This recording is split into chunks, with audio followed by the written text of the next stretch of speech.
السلام عليكم ورحمة الله تعالى وبركاته. الحمد لله والصلاة والسلام على أفضل المرسلين وعلى وصحبه خديم أمتي وسلم تسليما كثيرا. Donc nous continuons toujours l'étude des péchés capitaux qui sont liés aux organes du corps humain. Aujourd'hui, nous allons voir deux grands péchés graves, extrêmement graves, qui sont liés aux organes génitaux. Aux organes génitaux. Aux organes génitaux, nous avons ce qu'on appelle zina ou liwat. Bifurujim fakat hussa. Il dit que ces deux péchés-là, qu'on appelle zina, la fornication, liwat, ce qu'on appelle aujourd'hui l'homosexualité. Il dit que ces deux péchés-là sont commis à partir des organes génitaux, bifurujim, à partir des organes génitaux de l'homme. On a vu les péchés qui étaient liés au cœur, sont des péchés extrêmement graves, qui semblent être abstraits, mais qui débouchent sur des pratiques abominables. Et nous avons les péchés qui sont liés aux deux mains, les péchés qui sont liés à la bouche, à la langue et donc même au ventre. Et aujourd'hui, nous allons voir deux grands péchés énormes qui sont liés aux organes génitaux, ce qu'on appelle le sexe humain, en termes vulgaires. Zina. Le zina, c'est la fornication. C'est le fait qu'un homme et une femme s'accouplent sans être mariés. Sans être mariés, tout simplement. Quand un homme et une femme s'accouplent sans être mariés, ils font ce qu'on appelle zina, la fornication. C'est un grand péché parmi les péchés capitaux et qui est sévèrement puni. Et nous avons ce qu'on appelle liwat. Liwat, c'est la fornication que deux efféminés, ne sont pas des femmes, c'est des hommes efféminés, la fornication que deux efféminés pratiquent, en cachette ou en public, ce qu'on appelle le péché d'homosexualité. C'est l'homosexualité, donc, dans l'islam, est considérée, à travers toutes les religions révélées d'ailleurs, comme un péché parmi les péchés graves. Parmi les péchés graves, dans l'islam. C'est considéré comme tel. Donc, zina, on l'avait dit, c'est puni par la loi. C'est connu. Il y a la fornication, tout simplement, entre un homme et une femme qui font l'amour, comme on le dit, au sens vulgaire, et qui ne sont pas mariés. Et maintenant, il y a une forme de zina, une forme de fornication qu'on appelle l'adultère, qui est beaucoup plus grave, qui concerne un homme et une femme mariés. Un homme marié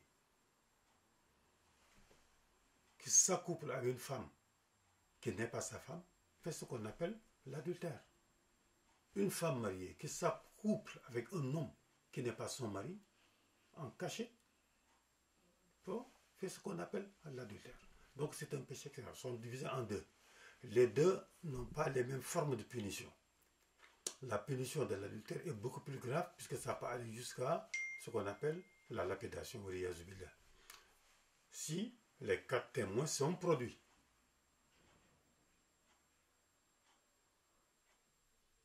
Par exemple, un homme qui accuse sa femme d'adultère, la femme rejette l'accusation, ils sont présentés devant l'Umara, les juges, les détenteurs de l'autorité judiciaire. Les juges jugeront entre ces deux. L'homme accuse sa femme d'adultère, la femme lui dit que non, c'est pas réellement. Ils seront traduits devant le tribunal. L'homme n'a pas de témoin, il va jurer. Par 4 fois, une 5e fois, il demande, il sollicite l'anathème de Dieu sur lui seulement. On le met de côté. La femme jurera 4 fois, il jurera une 5e fois et demandera la colère de Dieu sur elle seulement. Ensuite, on les séparera définitivement et la lapidation ne sera pas appliquée sur cette femme parce qu'il n'y a pas eu de production de témoins.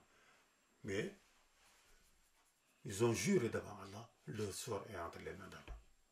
Ce qu'on appelle l'adultère. Donc ça, c'est des péchés du zina, qui sont des péchés extrêmement graves.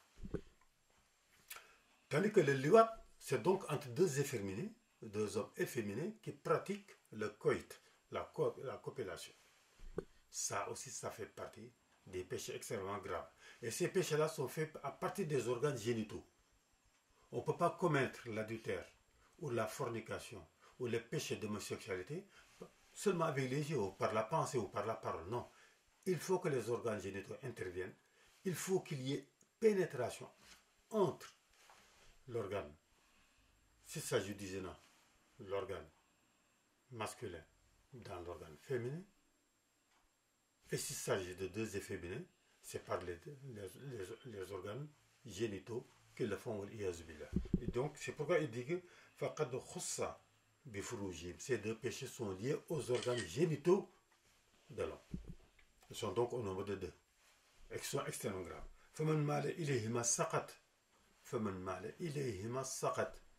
veut dire que celui qui s'adonne à ces pratiques, à la fornication et à la sodomie, à l'iwad, péché des homosexuels, il dit que c'est celui qui s'adonne à ces péchés-là s'expose à la déchéance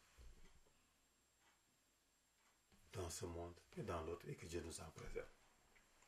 Il dit voilà 16 péchés capitaux minal kabaïr, parmi les grands péchés capitaux. Il dit ces 16 péchés capitaux, donc il en reste 4. Daha fama ma bitu bilbaïr. Il dit abandonne-les. Écarte-toi de ces péchés. Abstiens-toi de ces péchés. Parce que c'est des péchés qui mènent à la déchéance humaine dans ce monde et dans l'autre, et qui attirent la colère divine.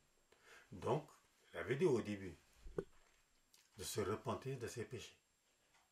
Car l'homme qui meurt sans se repentir de ses péchés risque la damnation.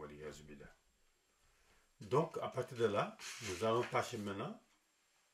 Nous avons cité 16 péchés capitaux liés au cœur, liés aux organes du corps humain. Parmi les 7 organes, du corps humain. Maintenant, nous allons citer les 4 autres péchés grandioses restants, qui sont plus liés au cœur ou aux organes simplement, mais qui sont liés au corps entier de l'individu. Ça veut dire que si l'individu commet un de ces péchés, c'est tout le corps humain qui est entraîné dans la déchéance, vu les conséquences de la gravité de ces péchés. Ils sont au nombre de 4. Quels sont ces 4 péchés? Il commence par nous donner, avant de citer ces péchés, un conseil. Vous avez dit, le cheikh, d'abandonner, de fuir, de s'abstenir de ces péchés graves, les 16 péchés graves que je viens de citer. فلا تمل إلى الجهل منها. Il dit, il ne faut jamais tomber dans ces péchés, quels que soient les motifs qui peuvent te pousser à aller vers ces péchés, à commettre ces péchés. Ne les commets jamais.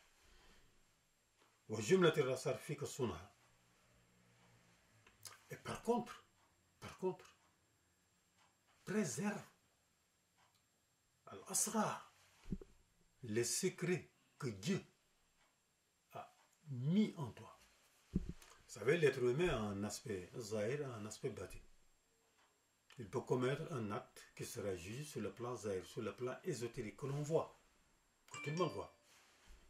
Mais il y a certaines choses qui sont cachées en lui, que lui seul Allah sait. Ne t'incline pas au péché, mais si par malheur tu commets un péché, ne t'expose pas aux sanctions des détenteurs de la loi. Qu'est-ce que ça veut dire? Couvre-toi, comme Dieu t'a couvert de tes péchés.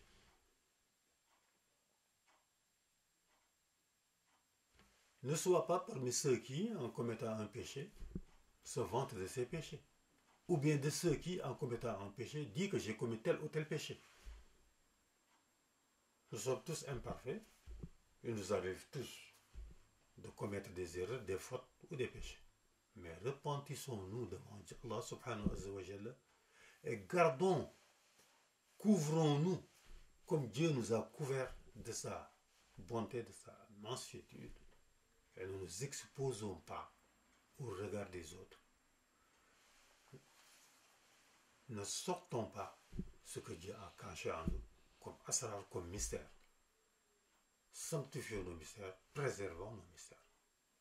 C'est pourquoi le prophète a dit, attention, ne commettez pas de péché. Ou alors, couvrez-vous comme Dieu vous a couvert. Si jamais vous vous présentez devant moi en disant que j'ai commis tel ou tel péché, sachez que je vais appliquer la sanction qui convient. Wassalamu alaikum wa rahmatullahi ta'ala wa barakatuh.